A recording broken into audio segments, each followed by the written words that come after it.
ثانوي او اعلی ثانوي تعلیمي بورډ ملکند د کال 2021 سالانه لسم او دولسم جماعت د نتیجو اعلان کړی دی. د سلسله کې د دستوري تابع وشو چې پکې د مشر ملما پبلک هیلث خبر پښتونخوا وزیر شکیل احمد، بورډ چیرمن پروفیسور زمینګل، بورډ سیکریټري، اهلکارانو، سکولونو کالجونو پرنسپلانو، پوزیشن اخستونکو، هلکانو او جنکو مور پلار سره ګڼ شمېر خلکو شرکت کړی. دستوره کې د ملکند بورډ سیکریټري او نگران کنټرولر پروفیسور ډاکټر سید احمد ثانی د لسم دولسم جماعت نتیجو اعلان وکړو چې تر مخه لسم جماعت عریشه احمد 1000 نمبر اخستو سره اول، عریبه شمس، الحاج الدین، سعد حیدر، سارا زمان په شمول لس هلکانو او جنکو 1094 نمبر اخستو دویم، اماد الدین، ثنا بی بسرا 15 هلکانو او جنکو 1092 نمبر اخستو دریم پوزیشن اخستو کې کامیاب شوی دي. دغه شان د دولسم امتحان کې محمد اسماعیل، وسیم حسین، معاذ احمد، محمد نواز 1004 نمبر اخستو اول پوزیشن، سویرا ګل، هیرا امین 1004 نمبر اخستو دویم او زارا عاشق په شمول و هلکانو او جنکو 1002 نمبر اخستو دریم پوزیشن اخسته ده. مشر ملما شکیل احمد خان، بورډ چیرمن پروفیسور زمینګل او سیکریټري سید احمد دولسم او لسم جماعت کې اول، دویم او دریم پوزیشن اخستونکو هلکانو او جنکو ته سرټیفیکیټ سره بل ترتیب 15 زره روپو چیکونه هم ورکړل. اول، دویم او دریم پوزیشن اخستونکو هلکانو او جنکو خبر نیوز ته وویل ډېره زیاته خوشحاله یم چې ما بورډ ټاپ کو او د ما پر ډېر د فخر خبر ده. ما د خپل پلار سره اوچت کړو، ما خپل ټول خاندان سره اوچت کړو، ما باندې فخر کوي خپل ټول استادان، د خپل پیرنټس او د خپل فرینډس او د ټولو زه شکر ګزار یم چې هغوی زما سره سپورټ کړی یم، ما سره دونه محنت کړی دی او زه نن دې سټیج ته رالم چې ما بورډ ټاپ کو، فرسټ پوزیشن مې په یوازې باندې واغستو. الحمدلله. خپل والدین هم شکر ادا کوم چې هغوی د دعاګانې او د خپل اساتذه کرام او خاص کر پرنسپل صاحب چې د دې هم محنت او دعاګانې وي او انشاءالله زه هم مخکې ډاکټر جوړېږم او دوام خدمت وکړم انشاءالله. ما نن چې دی په بورډ کې سیکنډ پوزیشن راغلی دی and I'm so proud of it او I'm so happy, couldn't be more happier ځکه چې ما خپل پیرنټس او اساتذه کرام هغې په ایکسپیکټیشن باندې پوره اتر شوې یم.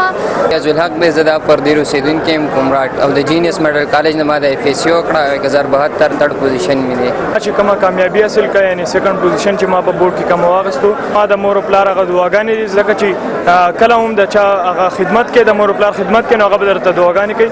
نو د دعاګانو په ذریعه سره چې کومه دی هغه دویمه خبره شوه او دریم نمبر چې کومه دی نو هغه زما خپل محنت دی چې خپل محنت چې کومه دی هغه هم ډېر ضروري وي. چې های سکول شمشي خان سره تعلق لرم، تلاش سره زه د خپل سکول اولنی سټوډنټ یم چې په بورډ کې مې پوزیشن واغستو. زه مخکې هم خپله کارکردګي دغسې ښیم او زه مخکې ډاکټر جوړېدل غواړم او د ملک او قوم خدمت کول غواړم. دفتر ته د وینا په وخت شکیل خان، بورډ چیرمن زمینګل او سیکریټري ډاکټر سید احمد ورشنه خستونکو هلکانو او جنکو د هغې مور پلار ته مبارکۍ ورکولو سره زیاته کړه. چې چا پوزیشنز اخیستي دي هغې ته مبارکباد، چې چا نه دي اخیستي پاسې مارکس یې اخیستي دي هغوی دې ډسکرج کېږي نه، هغوی د خپل ایجوکیشن، خپل سټډي، خپل محنت جاري ساتي. دا ژوند چې دی دا چې دی مسلسل دی، مسلسل به ته محنت کې دا نه دور چې دی دا د ایجوکیشن دی، دا د کمپټیشن دی، دا د مقابلې دی. د دنیا قومونو چې ترقي کړې ده هغې په ایجوکیشن کړې ده. چا په بم، ایټم بم او اسلحې دنیا نه ده فتح کړې، دنیا کې ترقي نه ده کړې.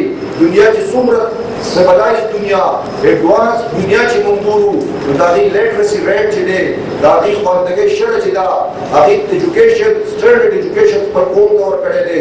نو انشاءالله د پاکستان تعلیم نظام د ګورنمنټ د موجوده حکومت ټاپ پریورټیز چې دي هغه دوه درې دي چې هغې کې ایجوکیشن په ټاپ دی، هغې کې هیلث په ټاپ دی او موږ د خپل وس مطابق تېرو اتو کلونه مسلسل دا کوشش کړی دی چې دلته خلکو ته کوالټي ایجوکیشن میلاو شي، هغې ته سکولونو کې هغه فیسیلیټیز میلاو شي کوم چې د مالدارو خلکو بچو ته په پرایویټ سیکټر کې میلاویږي.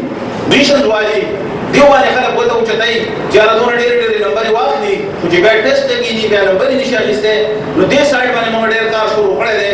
انشاءالله دا بیا موږ 10% وکړو، بیا به 50% کانسیپچوال پیپر جوړو. دې بچو ته موږ دا وایو چې تاسو کانسیپچوال ریډینګ وکړئ. را روانه زمانه چې دا د کانسیپټ کلیر کېدو ده، هغه رټه سیسټم چې کوم دی ختمېدو والا دی. نو انشاءالله موږ هر میټینګ کې دې باندې ډسکشن دی چې نیکسټ به انشاءالله 50% تقریبا راوړي باور به موږ کانسیپچوال سایډ ته ځو او دغه شانتې بکس چې کوم دي هغې به موږ کانسیپچوال ریډینګ طرف ته ځو. نو انشاءالله دا کوم کوشچن چې رایز کېږي دا به ختم شي او بچو ته زه دا وایم چې پوزیشن اخیسته یو مطلب چیلنج دی خو دا پوزیشن برقرار ساتل چې کوم دی پاردنیکسو دا یو بل چیلنج دی د دې لپاره چې یاره دوی د خپل پوزیشن چې کوم دی برقرار وساتي. کوم پوزیشن هولډر دلته ناست دي سټوډنټان ناست دي د هغې والدین ناست دي زه هغې ته بیا یو پېره مبارکباد په اډوانس کې ورکوم. د بورډ لخوا د امتحان په دوران کې میدان بلوخان کې د نهم جماعت طالب علمه مریم چې امتحان ته تلو په وخت خوړ وړې وه اعزازي لسم پاس سرټیفیکیټ ټولو خویندرونو د سبق خرچه او 50,000 روپو ورکولو اعلان هم وکړی شو. محمد اسرار خیبر نیوز چک دره کوزدر